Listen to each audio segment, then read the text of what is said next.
Olá, meus queridos, boa tarde, paz do Senhor. Queridos, eu quero fazer uma sequência de gravação aqui, capítulo 7, capítulo 8, capítulo 9 e capítulo 10 de Isaías.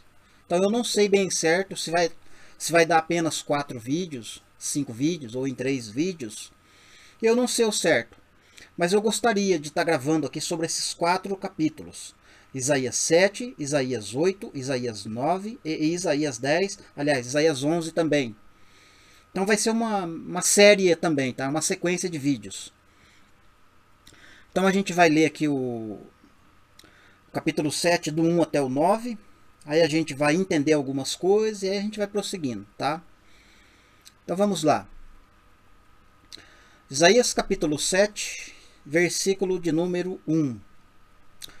Aconteceu nos dias de Acás, filho de Jotão, filho de Uzias, rei de Judá, que Rezim, rei da Síria, e Peca, filho de Remalias, rei de Israel, subiram a Jerusalém para pelejarem contra ela, porém não prevaleceram contra ela. Então, a gente precisa entender o que aconteceu nos dias deste rei Acás, para a gente poder entender os outros, a sequência, na verdade, da profecia, né? Mas eu vou ler ainda até o verso de número 9, né? Só para ficar aqui algumas palavras já no nosso coração. Deu-se aviso à casa de Davi, a Síria está alinhada com o Efraim. E então ficou agitado o coração de Acás e o coração do seu povo, como se agitam as árvores do bosque com forte vento. Verso 3.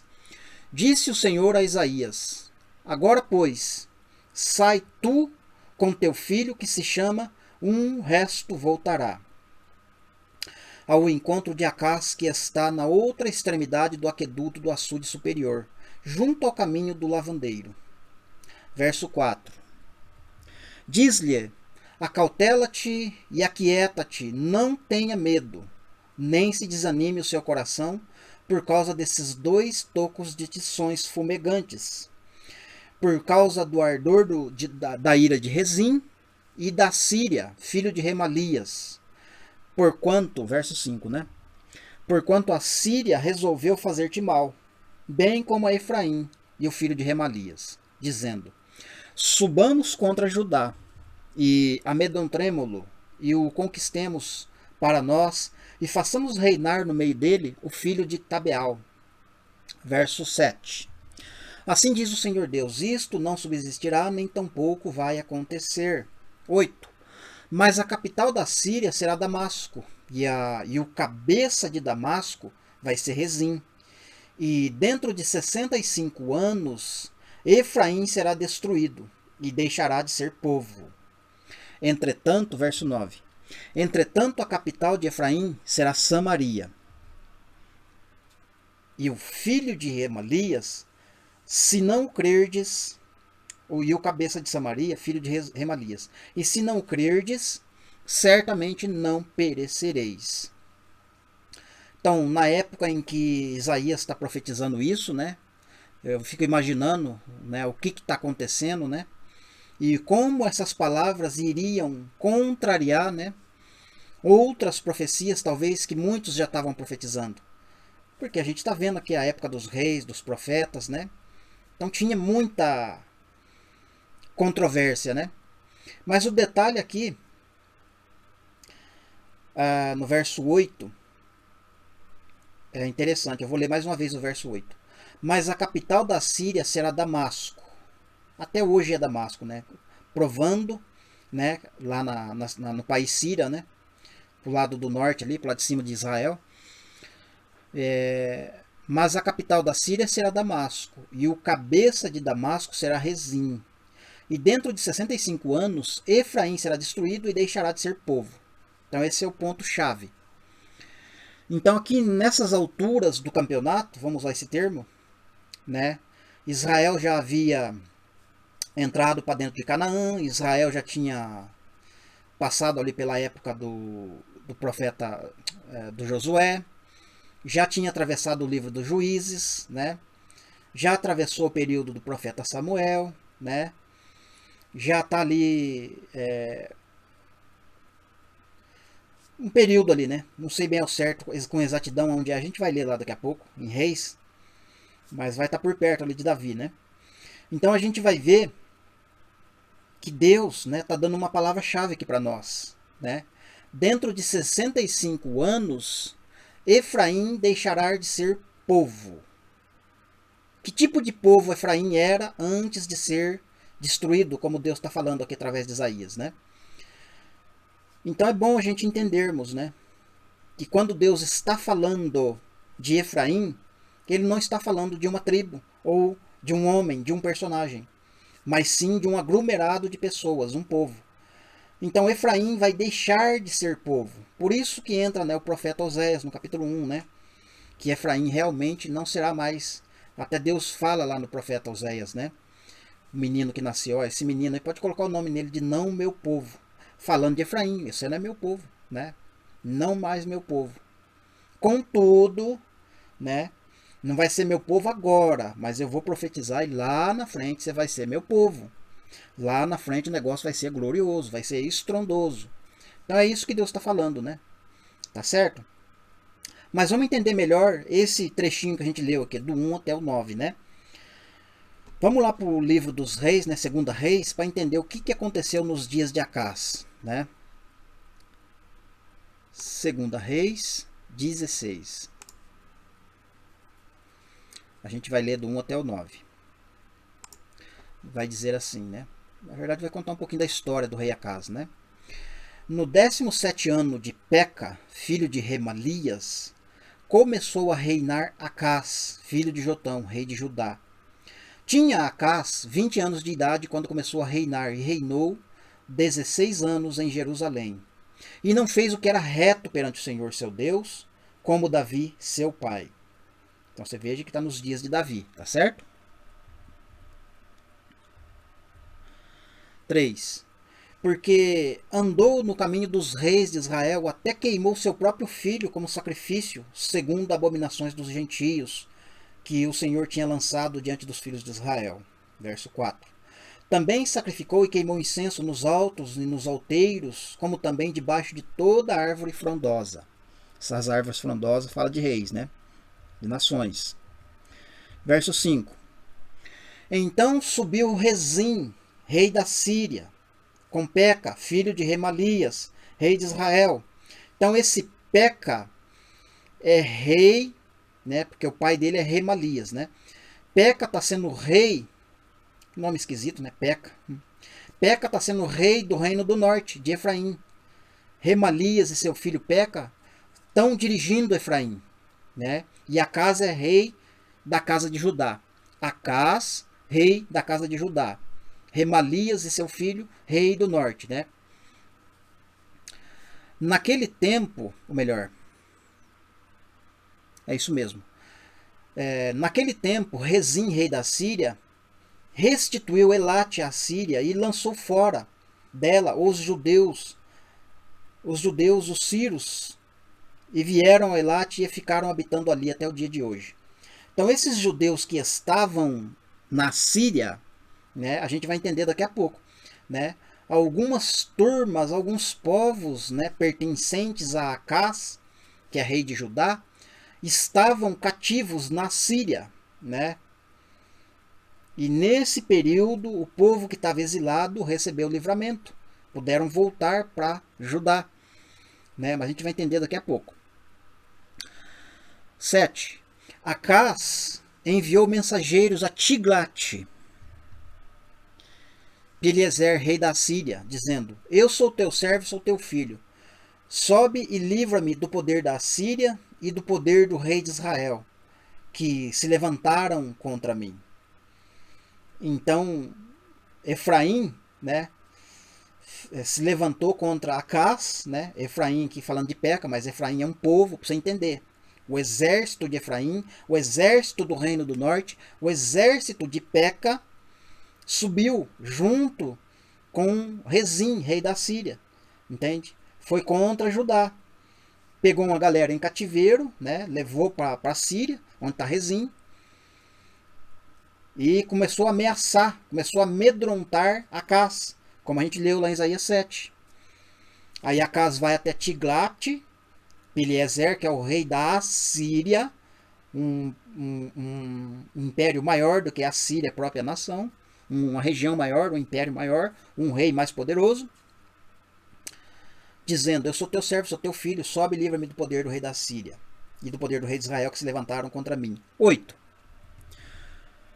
Tomou a casa a prata e o ouro que se acharam na casa do Senhor e nos tesouros da casa do rei e mandou mandou de presente ao rei da Assíria. 9. O rei da Assíria lhe deu ouvidos, subiu contra Damasco, tomou-a e levou o povo para Quir e matou a Rezim. Então o rei da Assíria, que é Eliezer, né? Deixa eu lembrar o nome aqui dele. Está mais para cima. Pileser. Matou Rezim, que é o rei da Síria, libertou os judeus, né? Devolveu eles para Judá, né? E vamos seguindo aqui. Agora a gente vai ver Crônicas, né? Que tem mais um trecho, mais uma porção da história. 2 Crônicas 28. É interessante essa história, viu? Vamos lá. 2 Crônicas 28. A gente vai ler do 1 até o 15. Que vai pegar uma porção maior, na verdade, né? E bastante relação. Para a gente entender o início do capítulo 7 de Isaías. Tinha Acaz 20 anos de idade quando começou a reinar, e reinou 16 anos em Jerusalém. E não fez o que era reto perante o Senhor, como Davi seu pai. Andou nos caminhos dos reis da Síria, ou melhor, andou nos caminhos dos reis de Israel, até fez imagens fundidas a Balaíns. Verso 3. Também queimou incenso no vale do filho de Rimom, e queimou a seus próprios filhos. Veja que lá em 2 Reis fala que queimou seu filho. Um filho ou o filho, né? Mas aqui já está no plural. Queimou seus filhos. Segundo as abominações dos gentios que o Senhor tinha lançado diante dos filhos de Israel. Verso 4. Também sacrificou e queimou incenso nos altos e nos outeiros, como também debaixo de toda árvore frondosa. Verso 5. Pelo que o Senhor, seu Deus, o entregou nas mãos dos sírios. Então Rezim, que era o rei da Síria, se levantou junto com o Efraim para trazer juízo em cima de Acaz, que tinha queimado seus filhos, que sacrificou a ídolos e fez etc. Você percebe que uma coisa vai puxando a outra? Né? Vamos lá. Vou ler o 5 de novo. Pelo que o Senhor seu Deus o entregou nas mãos do rei dos sírios, os quais o derrotaram e levaram dele em cativeiro uma grande multidão de presos, que trouxeram a Damasco. Também foi entregue nas mãos dos reis de Israel, o qual lhe infligiu grande derrota. Verso 6. Porque Peca, filho de Remalias, matou em Judá num só dia 120.000, todos os homens poderosos, por terem abandonado o Senhor, seu Deus, o Deus de seus pais. Verso 7. Zicre, homem valente de Efraim, matou a Maazéias, filho do rei, a Zicrão, alto oficial do palácio, e a Eucana, o segundo depois do rei. Verso 8. Os filhos de Israel levaram presos de Judá seu povo irmão, né? Porque são irmãos, né? São patrícios, né? 200.000 mulheres, filhos e filhas, e saquearam deles grande despojo e trouxeram para Samaria. Então aqui está mostrando a época que Efraim afrontou a Acaz, pegou 200.000 de cativeiro, né, e levou para Damasco, né? Levou para Samaria primeiro e depois foi para Damasco. 9. Mas estava ali um profeta do Senhor cujo nome era Oded, o qual saiu ao encontro do exército que vinha para Samaria. E ele disse: Eis que, irando-se o Senhor, Deus de vossos pais, contra Judá, os entregou nas vossas mãos, e vocês os matastes com tamanha raiva, que chegou até os céus. Verso 10. Agora, Cuidais em sujeitar os filhos de Judá e Jerusalém, para vos serem escravos e escravas? Acaso não sois vós mesmos culpados contra o Senhor, vosso Deus? 11. Agora, pois, atendei-me e fazei voltar os presos, que trouxestes cativos dos vossos irmãos. Esses cativos é os da casa de Judá, né? Que precisam voltar para lá. Agora, pois, atendei-me e faça voltar os presos que trouxestes cativos dos vossos irmãos, porque o brasume da ira do Senhor está sobre vós. 12. Então se levantaram alguns homens dentre os cabeças dos filhos de Efraim, a saber, Azarias, filho de Joanã, Berequias, filho de Mesilemote, Jeziquias, filho de Salum, Amasa, filho de Aldai, contra os que voltaram da batalha. 13. E lhes disseram: não fareis entrar aqui esses cativos, porque intentais acrescentar aos nossos pecados e a nossa culpa diante do Senhor ainda outros, ou melhor, ainda outros, a nossa cuja culpa já é grande, e o brasume da ira do Senhor está sobre nós. 14. Então os homens armados deixaram os presos e o despojo diante dos príncipes de toda a congregação. 15. Homens foram designados nominalmente, os quais se levantaram e tomaram os cativos dos despojos, visitaram todos os que estavam nus, vestiram-nos e calçaram-nos, e lhes deram de comer e beber, e os ungiram, e todos os que por fraco não podiam dar, levaram em jumentos até Jericó, e na cidade das palmeiras, com seus irmãos. Então voltaram para Samaria, né? Ou seja, teve uma restituição ali, né? Que eles viram que Deus levantou um profeta, né? Aquele profeta explicou para eles numa profecia que Acás pecou, Deus levantou Rezim da Síria para castigar e trazer juízo para Acás, né? Acás, né, ficou com medo, doeu, sentiu a consequência do pecado, gritou para Peliezer, rei da Síria, uma nação maior, um rei mais poderoso. Esse rei poderoso veio, trouxe juízo contra a Síria, né? Matou Rezim, liberou os cativos, mas mesmo assim ainda existia rincha entre a casa de Judá com o reino do norte, que é Efraim, né? Por isso Efraim se juntou com a Síria, mas mesmo assim isso não prevaleceu, porque Deus disse, através de Isaías no capítulo 7, que dentro de 65 anos Efraim será destruído e deixará de ser povo, né? E aí Deus agora vai usar o rei da Assíria para punir e subjugar o reino do norte, que é Efraim, né? Só que essa punição Deus vai espalhar, na verdade, né? Essa é a verdade. Ele vai punir, vai trazer juízo, mas vai lançar eles para vários lugares, né? E aí Deus tem um propósito nisso, né? E aí a gente vai voltar lá para Isaías para continuar a leitura que a gente começou e para a gente entender então essa profecia, né? Então, só para relembrar, ó, né? Verso 1, né? Capítulo 7, verso 1. Aconteceu nos dias de Acás, filho de Jotão, filho de Uzias, rei de Judá, que Rezim, rei da Síria, e Peca, filho de Remalias, rei de Israel, subiram a Jerusalém para pelejarem contra ela, porém não prevaleceram contra ela. Por que eles não prevaleceram? Porque Deus levantou o rei da Síria, né, para trazer um certo equilíbrio e subjugar Efraim. Depois deu-se aviso à casa de Davi, e a Assíria está alinhada com Efraim. Então ficou agitado o coração de Acás, o coração do seu povo, como se agitam as árvores do bosque, né?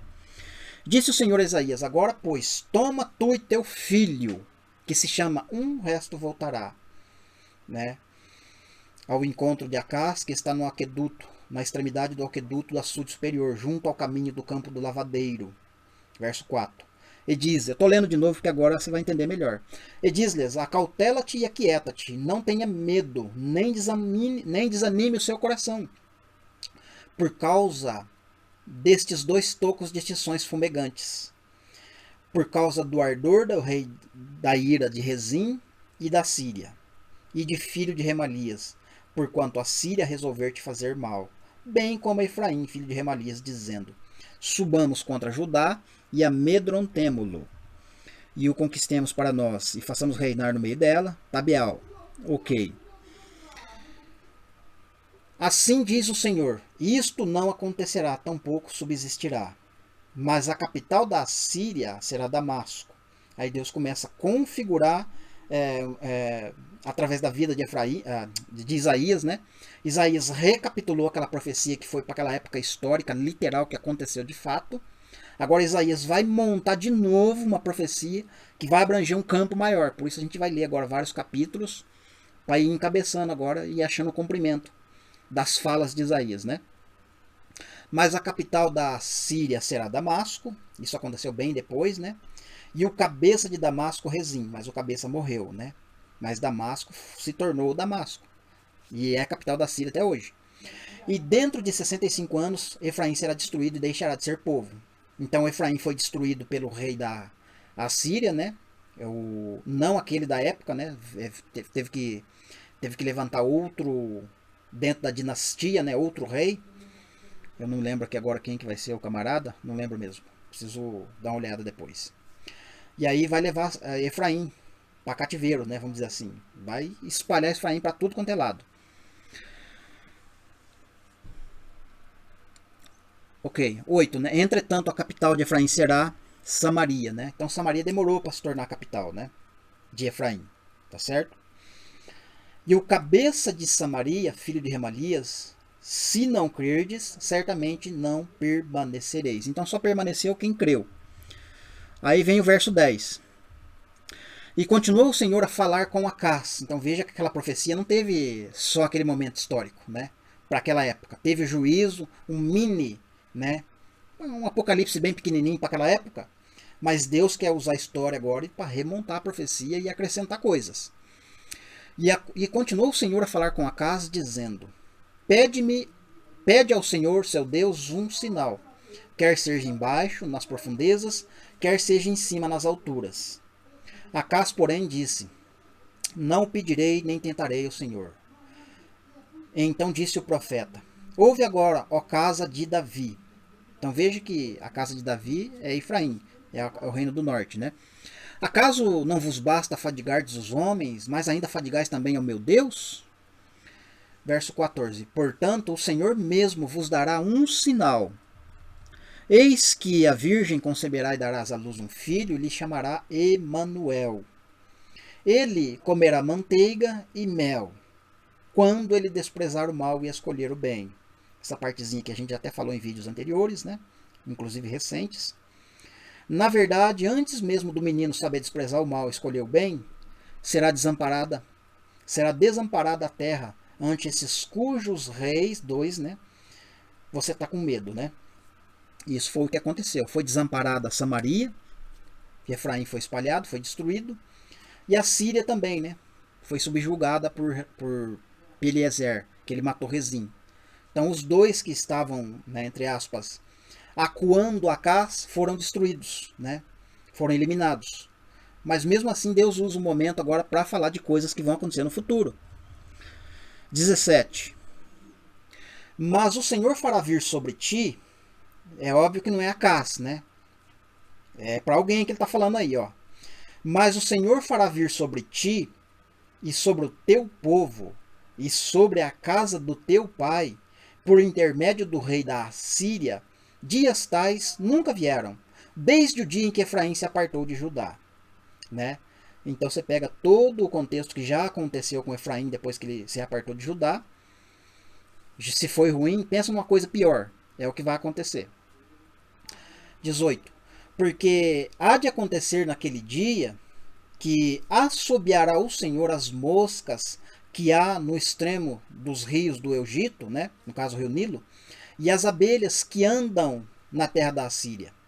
Interessante que a abelha não anda, né? A abelha voa, né? Ela só anda quando ela está ali, quando ela pousa na fruta, na flor, em algum lugar ali, ela anda. Mas 99,9% da abelha, da vida da abelha é a voar, né? Mas aqui essas abelhas vão andando, estão andando na terra da Síria. 19. Elas virão e pousarão todas nos vales profundos, nas fendas das rochas, em todos os espinheiros, em todos os pátios, né? Interessante que esses lugares de ninho de abelha aqui também não casa, né? A abelha não gosta desses lugares. 20. Naquele dia, rapar-te-á o Senhor com uma navalha alugada, a saber, uma navalha que está lá do outro lado do rio, por intermédio do rei da Assíria. A cabeça e os cabelos das vergonhas tirará também da barba. 21. Naquele dia, acontecerá que um homem manterá apenas uma vaca e 2 novelhas. 22. E será tal a abundância de leite que elas lhe darão, que comerá manteiga e mel. Comerá todo o restante no meio da terra. Então veja que começa a apontar para o tempo do fim, né? Estava lá na época do contexto literal, né? Deu um salto, né? Pulou, entre aspas, o evangelho, pulou essas cartas de Paulo e quase que está falando já no finzinho, né? Do Apocalipse, né? Porque restante fala de restante de nações, né? Restante da terra. Também, naquele dia, todo lugar em que houver 1000 videiras, do valor de 1000 ciclos de prata, será para espinheiros e abrolhos, né? Então, toda videira, na verdade, aqui está falando da multiplicação do Israel da carne, né? Que eles são muitos, né? O Israel, os filhos de Jacó se multiplicaram por toda a face da terra, né? Então, tem muito mais filhos de Israel não sendo igreja do que filhos de Israel sendo igreja, né? Eles estão multiplicados por toda a face da terra. Então, em todo lugar que houver mais de 1000 videiras, né? Videira aponta para Israel, ainda que vai falar de Jesus, vai falar da videira, do corpo de Cristo espiritual, em alguns aspectos, em outros contextos, mas neste contexto fala do Israel da carne. Né? 1000 ciclos de prata e o lugar, né? E esses lugares serão para espinheiros e arbrolhos, né? Onde eles estão, né? Espinheiro e arbrolhos é para falar dos inimigos, né? Inclusive do anticristo, né? Ou do império do anticristo, ou coisas relacionadas ao anticristo. 24. Com flechas e arco se entrará aí, porque os espinheiros e arbrolhos cobrirão toda a terra, né? Então o mal vai cobrir a terra, né? Quanto a todos os montes que os homens costumam sachar, para ali não irão mais, porque os espinheiros e arbrolhos serão para pastos, e os bois para serem pisados pelas ovelhas. Aqui fechou o capítulo 7, né? Fechou o capítulo 7 e o tempo tá quase meia hora. E eu vou fechar aqui também, queridos. Como é uma sequência, né? Até fica melhor para a gente entender. Próximo vídeo a gente entra no capítulo 8. Esse capítulo 7 eu acredito que você compreendeu melhor agora, né? O que estava acontecendo lá, o que vem vindo, o que Deus está falando. E agora essa profecia, né? Contra Efraim, contra Israel e também contra Judá, começa a ser levada para frente, para o futuro, né? Começa a ser empurrada. Deus vai acrescentando informação e vai profetizando em cima de um dado histórico da época. Tá bom? Deus te abençoe, Deus te guarde, Deus te guie, Deus te proteja, Deus seja com você, com a sua casa, com a sua família. Deus te abençoe e até o próximo vídeo, permitindo Deus.